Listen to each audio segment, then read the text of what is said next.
आज drama serial दो किनारे के नेक्स्ट आने वाले एपिसोड में आप देखेंगे कि जब दुर्य शेवार को पता लगेगा कि शहीर ने तो पहले अपनी बीवी को छोड़ा ही नहीं था और दुर्य शेवार से भी शादी कर ली थी, जबकि उसने दुर्य शेवार को सारा कुछ झूठ बताया था अपने बारे में। उधर वो देखेगी कि मुलाजमा भी बात कर रही होगी शहीर के बारे में और कह रही होगी कि देखो अब साहब किस नई लड़की को उठा लाए हैं यहाँ पर, इसके बाद देखो कि किसको लेकर आएंगे, वो भी लड़कियों को पागल बनाते रहते हैं उनसे शादी करके। इस पर कहेगा जब शहीर का मुलाजिम का छोड़ो ना, तुम्हें क्या फर्क पड़ता है इन तमाम तर बातों से। तो दुर्य शेवार की तो पैरों तले जमीन निकल जाएगी और वो सोचेगी कि ये क्या कह रहे हैं शहीर के बारे में। वो पूछेगी मुलाजमा से, इस पर मुलाजमा कहेगी कि कुछ नहीं बीबी जी, हम तो बस ऐसे ही बात कर रहे थे। इस पर दुर्य शेवार कहेगी कि अगर तो तुमने मुझे सब सच सच ना बताया तो फिर तुम देखना कि मैं तुम्हारा क्या हाल करूंगी। इस पर वो कहेगी कि आप नहीं जानती शहीर साहब को, वो आए रोज किसी ना किसी नई लड़की का निकाह करके इस घर में ला कर रख देते हैं।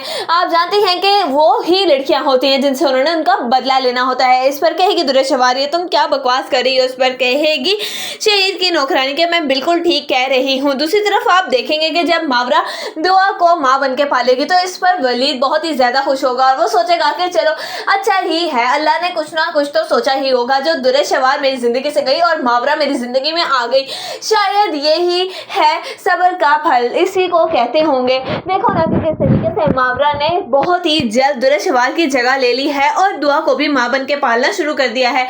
मुझे नहीं लगता था कि कोई दूसरी औरत भी इस तरीके से कर सकती है कि किसी दूसरी औलाद को इस तरह से पाले। इस पर आयमा कहेगी कि मैं तो आपको पहले से ही कहती थी और आप जानते हैं कि मावरा आपसे बहुत पहले से मोहब्बत करती थी और हमने भी आपके लिए मावरा को ही इंतखाब करना था। अगर तो दुर्य शेवार भाभी बीच में ना आती और मावरा की शादी ना तय हो चुकी होती। इस पर वलीद कहेगा इसमें भी कोई ना कोई अल्लाह की बेहतरी ही होगी।